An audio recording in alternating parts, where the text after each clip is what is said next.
भाई हम तो बस दोस्तों के दबाव में आकर हमने नशे का सेवन करना शुरू कर दिया। वाह, क्या बात है। बहुत ही खूबसूरत बात है आज के युवाओं की।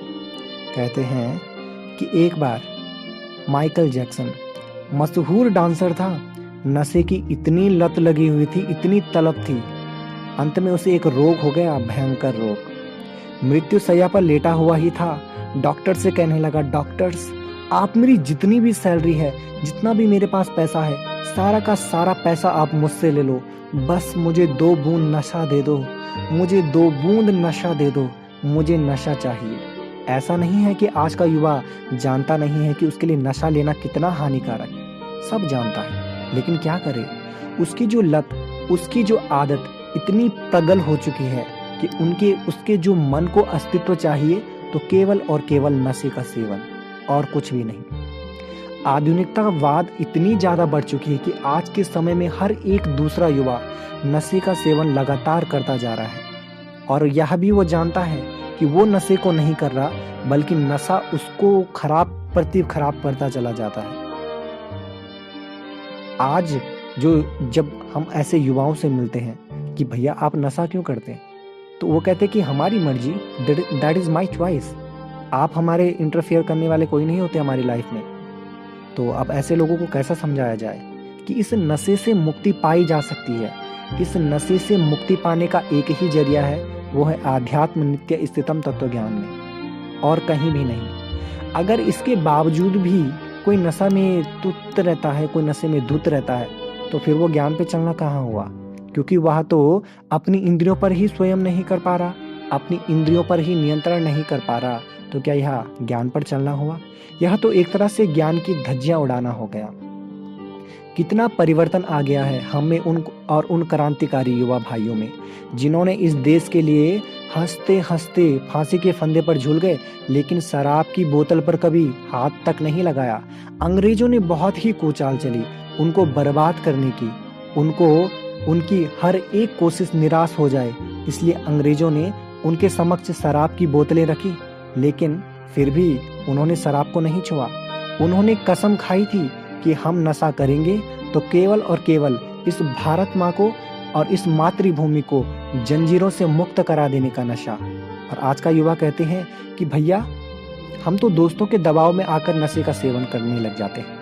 अरे धिक्कार है आप जैसे लोगों पर, वो चंद अंग्रेजों के दबाव में नहीं आए और तुम उन दोस्तों के दबाव में आकर शराब पीना शुरू कर दिया। वाह, बड़ा जमीन आसमान का फर्क आ गया तुम में और उनमें। लेकिन करे तो करे क्या भैया जी, हम तो बड़े हताश निराश हो जाते हैं, इसलिए हम थोड़ा सा नशे का सेवन कर लेते हैं, तो इसमें क्या हर्ज है। वो जो क्रांतिकारी युवा भाई थे, बहुत सारी योजनाएं बनाते थे और उनकी हर एक योजना सफल नहीं होती थी। वो हताश निराश होकर नशे का सेवन नहीं करते थे, अपितु वो इस योजना से और भी ज्यादा प्रगढ़ हो जाते थे, पर फिर भी नशे का सेवन नहीं करते थे। जानते हैं आपकी हालत कैसी है? मुझे यहाँ पे एक बात याद आती है।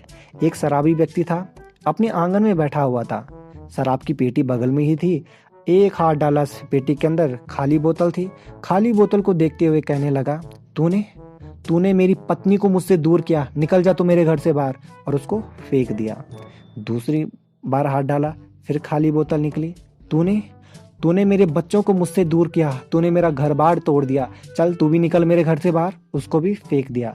तीसरी बार हाथ डाला, तीसरी बार निकाला, तूने मेरे समाज में ऐसा बुरा हाल कर दिया है कि मुझे समाज में रहने लायक भी नहीं रखा, निकल जा तू भी मेरे घर से बाहर, और उसको भी आंगन में फेंक दिया। फिर हाथ डाला, फिर एक भरी हुई बोतल थी, कहता है तूने अभी मेरा कुछ नहीं बिगाड़ा, तो अभी यहीं रहे। तो ऐसी हालत है आप लोगों की। आप लोग कहते हो कि हाँ भैया हम तो नशे को नहीं कर रहे, नशा हमें करता है। वास्तविकता में ये आपके परतंत्र की पकड़ है। जब बंदर को पकड़ना होता है तो उसके लिए मदारी एक बड़ा ही सुनियोजित ढंग से एक योजना बनाता है। वो क्या करता है, पहले 2-4 चनों को तो खुद खा लेता है, फिर 2-4 चने खाने के बाद उस बंदर को दिखाते हुए एक छेद में, एक संकुरी छेद में उस चने को डाल देता है। जैसा बंदर देखता है कि अब उस व्यक्ति ने उसके अंदर चने डाल दिए, तो बंदर सोचता है क्यों ना मैं इस चने को खाऊं और इस चने को निकाल दूं। जैसा ही बंदर वहां अंदर हाथ डालता है तो मुट्ठी हो जाती है बड़ी, मुट्ठी निकल नहीं पाती, तो बंदर को लगता है हो ना हो इस पिंजरे के अंदर कोई भूत है जिसने हमारे हाथ को पकड़ लिया। वास्तविकता में ना ही तो वहां कोई भूत है, ये बंदर के अपने मन के परतंत्र की पकड़ है। और यही कारण है कि आज बंदर इस पिंजरे में फंसा हुआ है। आपने खुद अपने हाथों में कील खोट रखी है, इसीलिए तुम्हारे हाथों से रक्त की धारा बह रही है। फेंक तो उन रूढ़िवादी, उन मानसिकताओं की कील को, देखना तुम्हारे हाथ से रक्त की धार बंद होती है या नहीं होती है। और आज का समय में जो बहुत सारी नशा केंद्र में, मुक्ति केंद्र में, बहुत सारे ऐसे लोग हैं जो नशा मुक्ति केंद्र में जाते भी हैं। कई लोग नशा छोड़ते हैं, लेकिन होता क्या है, स्थिति परिस्थितिवश वहाँ जाते तो हैं नशा मुक्ति केंद्र में, वहाँ प्रयास तो करते हैं। उनमें से 100% लोगों में से 95% तो ऐसे लोग हैं जो नशा मुक्ति केंद्र या फिर ऐसे जो बहुत ही पैसे लूटने का काम कर रहे हैं, घसीटने का काम कर रहे हैं। वास्तविकता में उनको यह नहीं पता कि ये नशा करने वाला कौन है जो इनको नशे करने में मजबूर कर रहा है। और आज का युवा ऐसे ही नशे की गर्त में फंसता चला जा रहा है। अपने घर परिवार को तो उसने बर्बाद कर ही दिया है, अपने आप को तो उसने बर्बाद कर ही दिया है, साथ ही साथ वह इस राष्ट्र के लिए भी एक कलंकित करता जा रहा है इस राष्ट्र को। और यही सबसे बड़ी विडंबना है इस भारत भूमि की, कि वो युवा जो भारत देश की रीढ़ की हड्डी कहा जाता था, वो युवा जिसने एक स्वतंत्र सेनानी खड़े कर दिए, वो युवा जिसने भारत भूमि पर ऐसा परचम फैला दिया कि पूरे विश्व में भारत विश्व गुरु पद पर प्रतिष्ठित हो चुका था। लेकिन आज के समय का युवा देख लीजिए, हर एक दूसरा युवा नशे की गड़त में ऐसा फंस चुका है कि उससे बाहर निकलना उसको खुद भी नहीं आता। जितने भी ये लोग नशा मुक्ति केंद्र में जाते हैं, उसके बाद 95% लोग तो नशा करते हैं।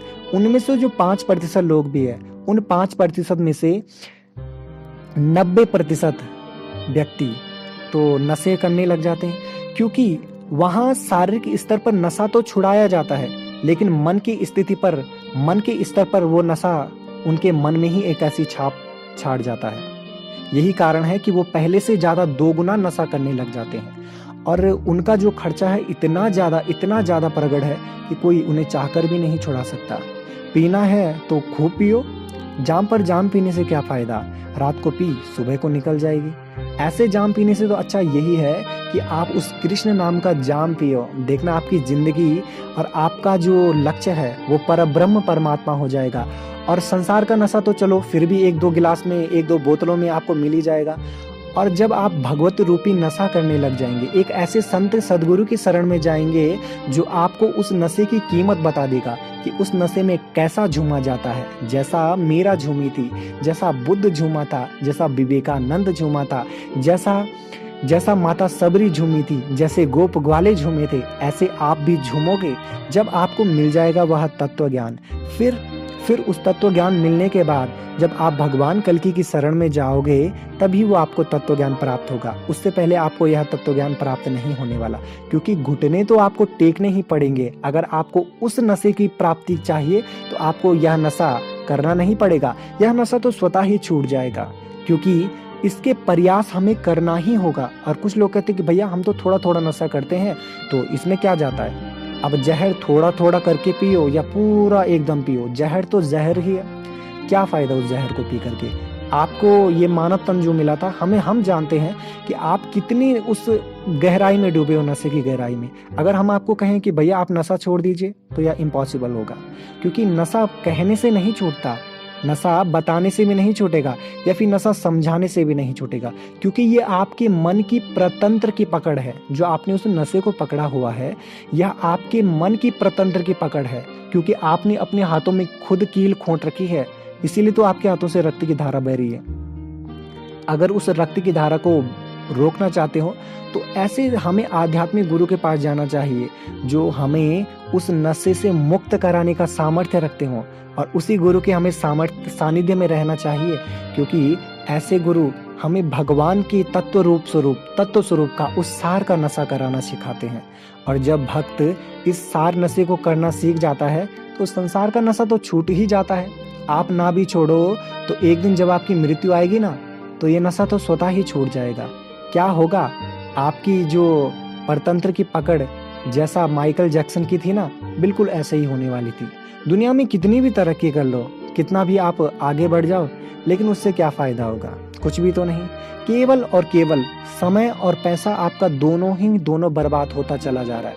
इसलिए अच्छा ये है कि आप संत की शरण में जाएँ, एक ऐसे संत की शरण में जो जीव, ईश्वर, परमेश्वर तीनों को अलग-अलग बातचीत से ही साक्षात दर्शन करा दे।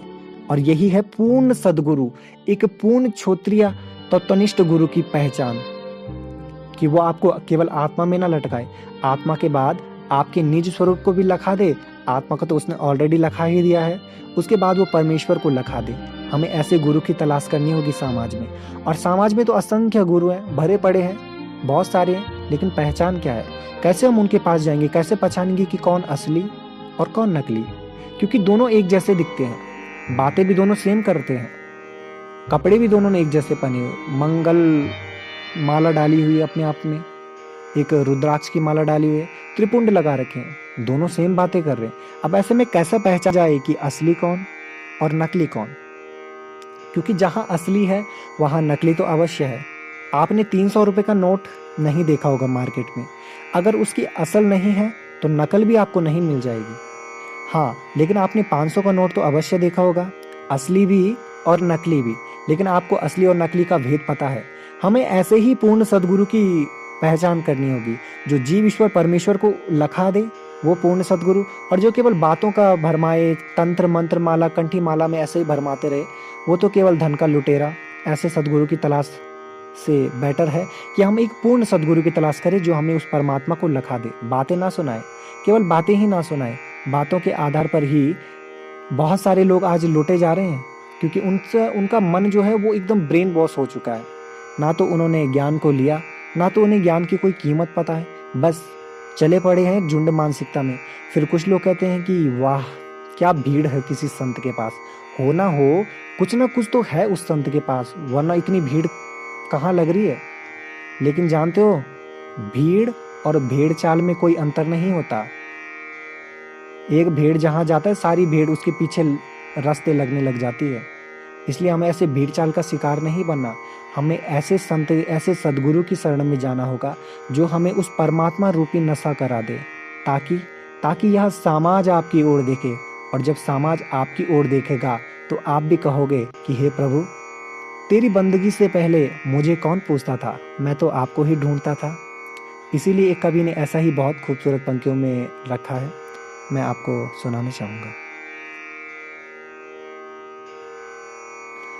मुझे कौन पूछता था तेरी बंदगी से पहले, मुझे कौन पूछता था तेरी बंदगी से पहले, मैं बुझा हुआ दिया था।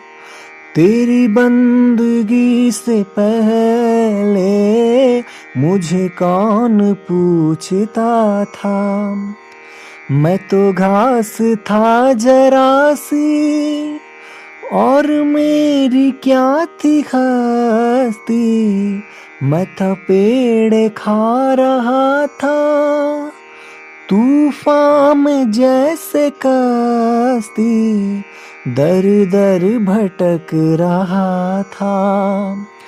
तेरी बंदगी से पहले मुझे कौन पूछता था, मैं था इस तरह जहां में जैसे खाली सीप होती, मेरी बढ़ गई है कीमत, तूने भर दिए है मोती, मेरा कौन आसरा था।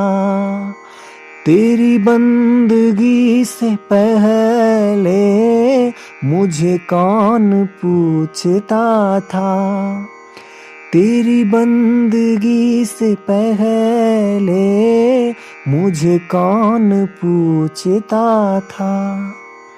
है जहां में मेरे लाखों, तेरे जैसा कौन होगा, जैसा तू बंदा पलवर भला ऐसा कौन होगा, मैं तुझे ही ढूंढता हूँ।